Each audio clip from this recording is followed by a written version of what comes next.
Coming to you from an undisclosed location somewhere deep in the heart of the Santa Monica Mountains, I am your intrepid host. Welcome to a very special edition of Politics, Prophecy, and the Supernatural Report.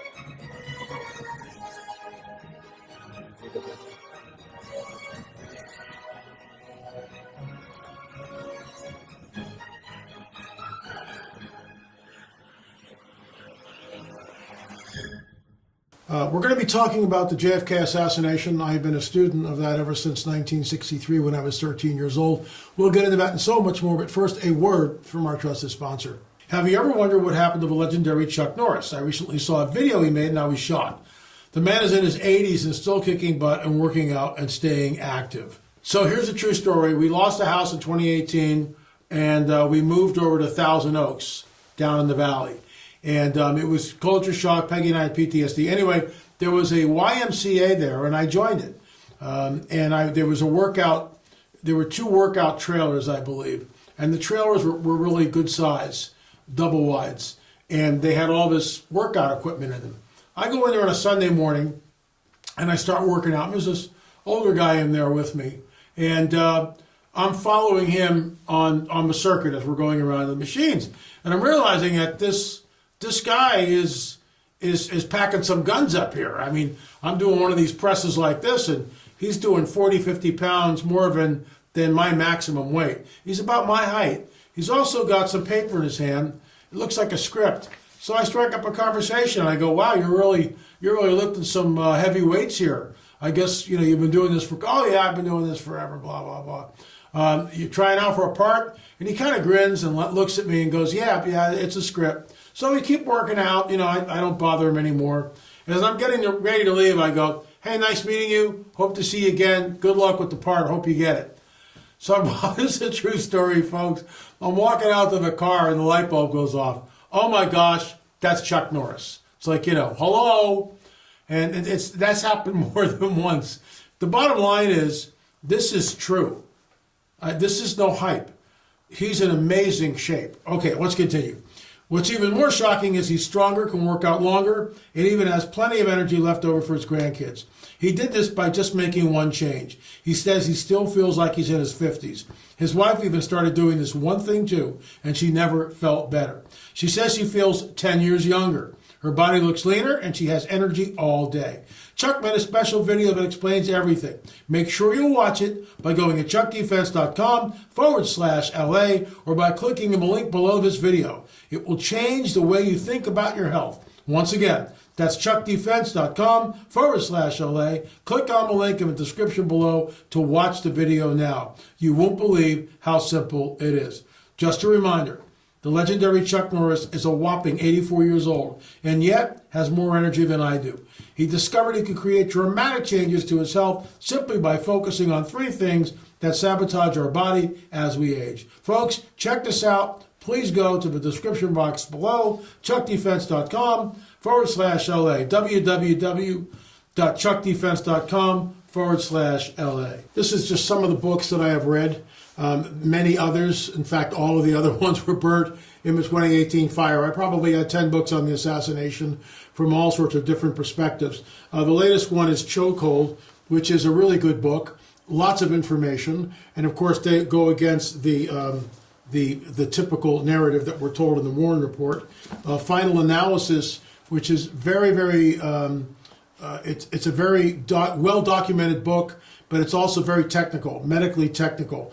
But both authors, David Mantik and Jerome Corsi, raise all sorts of questions, and in my opinion, it's sort of case closed.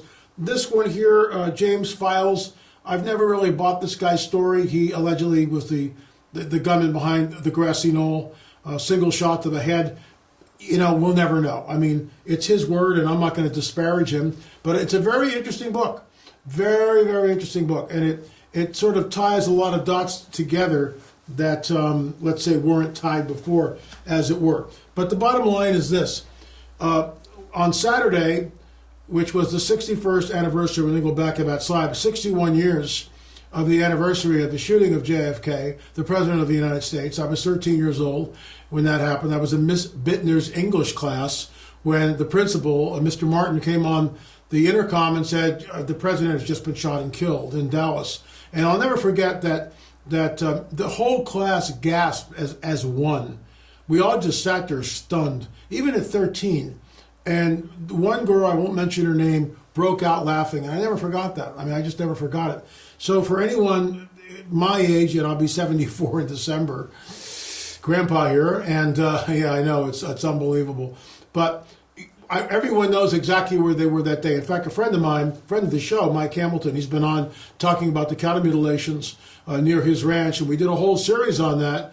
You can go to our YouTube channel and just punch in on the search engine cattle mutilations, and Mike will probably come up. We've stayed on his ranch, incredible guy, great friend, he and his wife, and we'll hopefully be visiting them maybe during the winter sometime. We'll see what happens.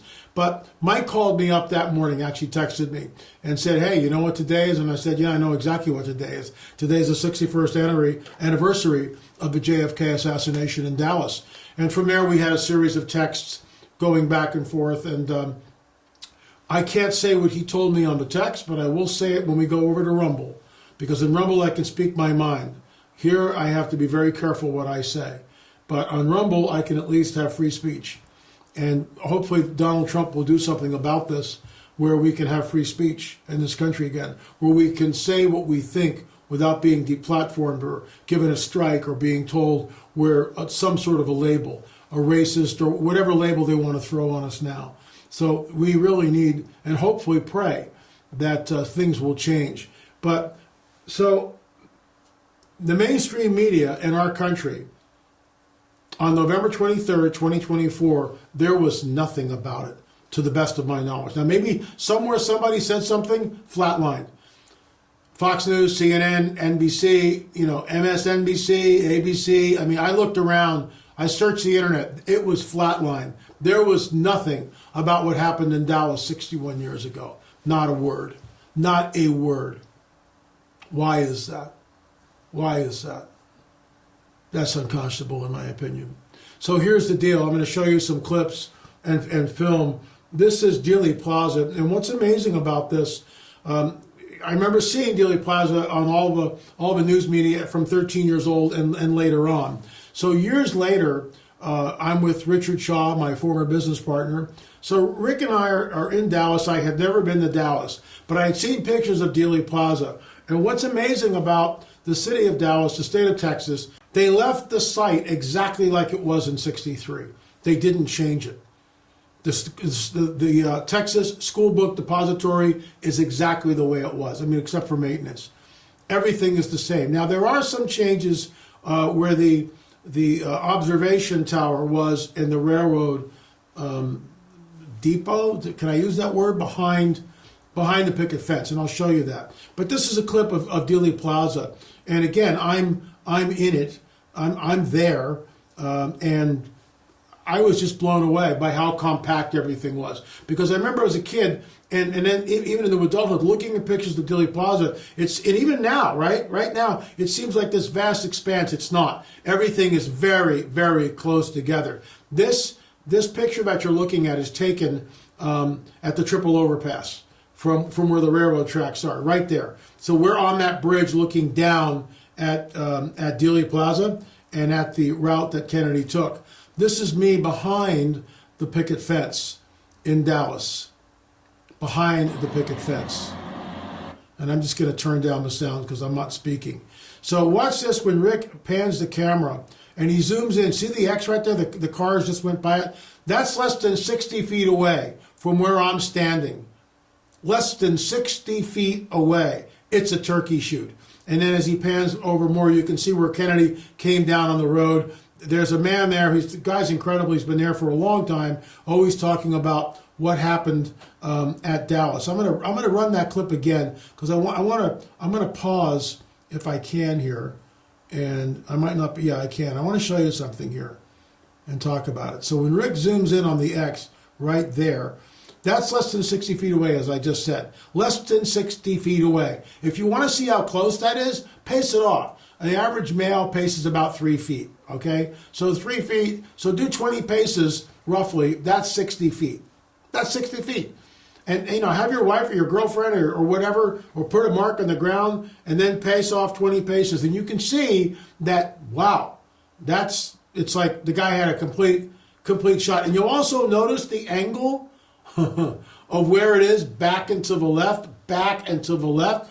That's exactly what would happen if you have a high-powered rifle or whatever from behind the picket fence and you're shooting JFK right there where that X is. It goes back and to the left. It's not going like this. It's not going forward. It's going back. It's not going straight back as if he was shot from the front. It's going back and to the left. Precisely what we see in the Zapruder film. It's exactly what we see. Now that's conjecture. A lot of people insist that Lee Harvey Oswald was the lone gunman. But let's face it, folks, you can't shoot a person from a long distance away and have them, if you were shot in the back of the head, you would go forward. End of story. So watch this as I continue the clip. The camera pans now, and you get a really good shot of the presidential route right here. So you can see the red car. He makes that turn. Now he's coming down, and you can see it's a turkey shoot. But here's what I found really interesting in the JFK film, that the car is coming towards the Texas Book Depository. If Oswald's on the 6th floor, he has a clean shot right at him. He's coming at him. I mean, if you were a sniper, that's the shot you would take. You've got a clean shot, nothing in your way, no tree branches, nothing like that. You have a clean shot as the limousine is coming right at you. He's getting smaller or bigger and larger as he comes to you. And then he's got to make that ridiculous left-hand turn. I mean, seriously? It's a turkey shoot there. That's not where it happened, did it? It's not where it happened. So let's continue. This is the triple overpass, as you can see it. This is the railroad yard. And at one time, there was a building there where one of the witnesses said he saw suspicious activity. So there's the railroad tracks, and you can see the bridge, and we're on it. And once again, you know, the camera's panning, and we get a shot of Dealey Plaza. And to your left is the picket fence. So that gives you the layout. Some people believe, as I do, there was a shot that came from the front that went through the windshield and entered JFK's throat. There's a lot of discrepancy on that. There's a lot of back and forth. But the doctors at Parkland, to the best of my knowledge, all thought it was an entrance wound. That's all I'll say about it. Let's move on. So now we're at where Zapruder took the film. There's the plaque. And we pan up. And right there on that post right here, this is where Zapruder took the film. Let me go back a little bit, folks. Right there. And you can see, I'll use my arrow. Right there is where Zapruder was standing. And so he had an amazing view of the entire assassination.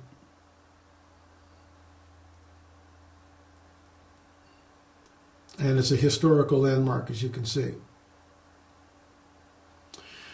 Okay, this is my last slide. I'm just going to show it to you. I'm not going to comment on it. This is the presidential limousine leaving Love Field. Leaving Love Field. And that's all I'll say about that.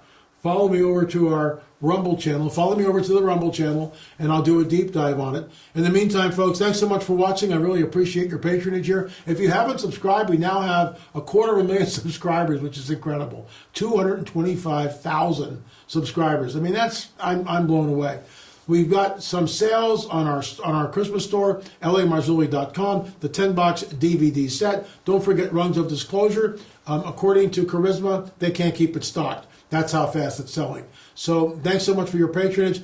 Again, the Rungs of Disclosure may be the most important book I've ever penned. Why? Because it talks about the ongoing disclosure. Before I leave, I was on an interview, And I usually don't do this, but I went on the YouTube comments and I looked at the comments.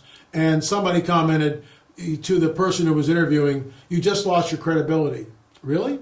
You see, that's ignorance and arrogance, because the person who probably wrote that ridiculous comment has no idea what he's talking about, he or she. I don't know whether it was a male or female, that it was just an anonymous name. So he wrote that to the host that was interviewing me, "You've just lost all credibility," because we were talking about UFOs. And yet, our Congress is talking about UFOs. So the witnesses who have come forward, David Grush, stand-up guy, who tells us that our United States government, has retrieved non-human biologics. What do you do with that? What do you do with that? I doubt that this person even knows about David Grush. That is ignorance, because he hasn't done any work on it, and arrogance, because he thinks he knows. Think twice. Think twice. Native Americans have one saying, Chief Joseph Riverwind taught me this, and maybe it originated with them, maybe it didn't. But, we have 2 ears and 1 mouth. Gives us an idea. Listen first and speak less, including myself. I'm guilty of it too. Anyway, folks, thanks for watching. We will be at the Prophecy Watchers Conference. That's our last conference of the year. Hope to see you there. If you want me at your church, I've got 30 films and 14 books. I can yak for hours, and I can't. I can come in on a Thursday, speak Friday night, all day Saturday, Q&A after each session, can preach Sunday morning, and I'm available. My dance card has a lot of empty slots in it.